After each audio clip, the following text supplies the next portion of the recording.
क्षेत्र में 31 जनवरी को संत रविदास का जन्मोत्सव मनाया जाएगा। इस मौके पर संत रविदास के मंदिर का शिलान्यास किया जाएगा, जो करीब 125 करोड़ की लागत से बनाया जा रहा है। समारोह की जानकारी दी सुरेश कटारिया ने, जो केंद्रीय मंत्री मनोहर लाल के मीडिया एडवाइजर हैं।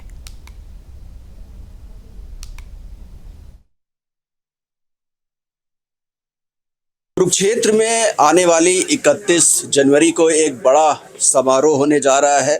किस तरह का वो समारोह है, उसी की जानकारी देने के लिए केंद्रीय मंत्री मनोहर लाल के chief media adviser Suresh Kataria Kurukshetra पहुंचे हैं। उनसे जानने की कोशिश करते हैं कि आखिर ये जो 31 जनवरी का जो भव्य समारोह हो रहा है, आखिर वो है क्या।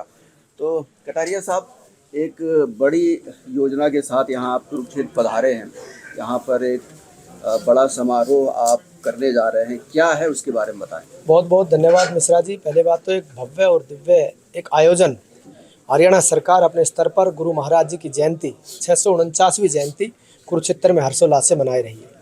ये ऐतिहासिक इसलिए है क्योंकि हरियाणा प्रदेश में हमारे गुरु महाराज जी के नाम पर इस प्रकार की कोई बड़ी मंदिर और इस प्रकार का कोई भव्य मंदिर और स्मारक नहीं था, जिसमें लाखों के लोग इकट्ठा होकर, प्रदेश के कोने कोने से लोग इकट्ठा होकर अपने गुरु महाराज जी को नमन कर सके। अनुसूचित वर्ग की बहुत पुरानी मांग थी कि इस प्रकार का भव्य और दिव्य मंदिर कहीं पर बनना चाहिए।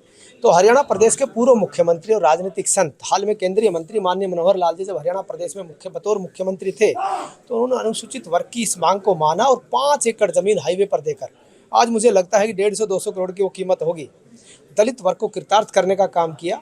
और उससे भी 2 कदम आगे बढ़कर हरियाणा प्रदेश के यशस्वी मुख्यमंत्री आदरणीय नायब सैनी जी ने 125 करोड़ की लागत से वहाँ भव्य मंदिर बनाने का काम किया, छात्रावास बनाने का जो काम कर रहे हैं, मुझे लगता है दलित वर्ग के लिए एक मील का पत्थर है। इस प्रकार का भव्य मंदिर और भव्य स्मारक हरियाणा प्रदेश में इतना बड़ा कहीं नहीं था। इसके लिए मैं सरकार का बारंबार धन्यवाद करता हूँ। हरियाणा प्रदेश के पूर्व मुख्यमंत्री और हाल में हमारे आदरणीय मुख्यमंत्री नायब सैनी जी का मैं बारंबार धन्यवाद करता हूँ कि दलित समाज के हक और हकूक़ की लड़ाई मजबूती से लड़ रहे हैं।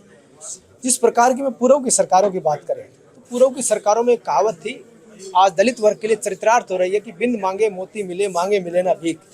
जब हम पूर्व की सरकारों में मांगा करते थे कि एक भव्य मंदिर हमें दे दो, हमारा हक हमें दे दो, हमें आगे बढ़ाने का काम कर दो, लेकिन एक ढर्रे पर लोग काम करते रहे। जो भी मुख्यमंत्री सरकारें आई वो क्षेत्रवाद, जातिवाद, भाई भतीजावाद हावी था, लेकिन इन तीनों वादों को धराशायी करने का हरियाणा प्रदेश में किसी ने काम किया तो हरियाणा प्रदेश के पूर्व मुख्यमंत्री राजनीतिक संत मनोहर लाल जी ने किया है। इस मंदिर के बारे में जरा बताइए कि क्या कुछ होगा, शिलान्यास हो चुका है या होगा ही 31 जनवरी को, कब तक पूरा होगा? शिलान्यास आने वाले समय में होगा। इसकी संपूर्ण जानकारी हरियाणा प्रदेश के यशस्वी मुख्यमंत्री आदरणीय नायब सैनी जी देंगे, लेकिन मैं मोटे तौर पर ये बता रहा हूँ 125 करोड़ की लागत से भव्य और दिव्य मंदिर और छात्रावास बनने जा रहा है, जिसकी पूरी जानकारी हमारे 31 तारीख को माननीय मुख्यमंत्री जी देंगे। लेकिन एक बात तय है कि अनुसूचित वर्ग में एक बहुत बड़ी खुशी की लहर है कि इस प्रकार का भव्य और दिव्य मंदिर एक हरियाणा प्रदेश में हमारा बनने जा रहा है। दूसरा ये कि जो समारोह हो रहा है उसमें मुख्य आकर्षण क्या है, कौन कौन लोग आ रहे हैं, कहाँ कहाँ से लोग आएंगे, इसके बारे में क्या बताएंगे? मुख्य अतिथि के तौर पर केंद्रीय मंत्री माननीय मनोहर लाल जी और प्रदेश के मुख्यमंत्री आदरणीय नायब सैनी जी, और कार्यक्रम की अध्यक्षता हरियाणा प्रदेश के कैबिनेट मंत्री कृष्ण पंवार जी करेंगे। प्रदेश के कोने कोने से लोग आएंगे और एक पहला आयोजन ऐसा मिलेगा जहां आपको लगेगा बिना बुलाए लोग आ रहे हैं, ढोल धमाके से नाचते गाते लोग आएंगे मेले के तौर पर। यह रैली नहीं, एक मेला है, उत्साह है, लोगों का उत्साह आपको देखने को मिलेगा। एक ऐतिहासिक आयोजन आपको देखने को मिलेगा कि प्रदेश के कोने कोने से लोग इकट्ठा होकर बिना बुलाए भी लोग आएंगे और यहाँ पर मेले के तौर पर आएंगे। और आप देखना, मुख्य अतिथि जब बोलता है तो बोलते बोलते बहुत सारे लोग उठकर चले जाते हैं, लेकिन पहली बार एक ऐसा आयोजन मिलेगा मुख्य अतिथि बोलने के बाद भी लोग वहाँ डटे रहेंगे कि इस प्रकार का उत्साह लोगों में है। क्योंकि आमूलचूल परिवर्तन भारतीय जनता पार्टी ने दलित समाज के लिए किए हैं, इसमें कोई दो राय की बात नहीं है। दलित समाज को पूछने वाला था कौन? दलित समाज को आगे बढ़ाने का काम किया है, आमूलचूल परिवर्तन किए हैं, दलित समाज की बहुत सारी मांगे पूरी हुई है। आज दलित समाज लामबंद होकर भारतीय जनता पार्टी के साथ खड़ा है। कुछ मांगे भी रखी जाएंगी वहाँ पर कि समाज की ओर से कि सरकार पूरा करे, क्योंकि दोनों बड़े मुखिया जो है हरियाणा की राजनीति के 2 बड़े नाम जो है इस समारोह में शामिल होंगे। बिल्कुल मांगे भी रखी जाएंगी, लेकिन मैं आपको एक और बात बता दूं, एक जो कहावत चरितार्थ हो रही है कि बिन मांगे मोती मिले, मांगे मिले ना भीख। अनुसूचित वर्ग को बिन मांगे भारतीय जनता पार्टी और ये सरकार दे रही है। हमने कभी नहीं सोचा था कि 125 करोड़ की लागत से एक भव्य और दिव्य मंदिर, हमारा छात्रावास बनेगा, हमारा स्मारक बनेगा। तो भारतीय जनता पार्टी ने बहुत कुछ दिया है और दलित वर्ग, अनुसूचित वर्ग उनसे खुश है उनकी कार्यशैली से खुश है। उस समय कुछ मांगे भी रखी जाएंगी। हमारा जो प्रतिनिधिमंडल है, हमारे कैबिनेट के हमारे जो अध्यक्षता कर रहे हैं माननीय मंत्री जी, वो मांग भी रखेंगे और सारी चीज़ें उस दिन आधारशिला भी रखी जाएगी।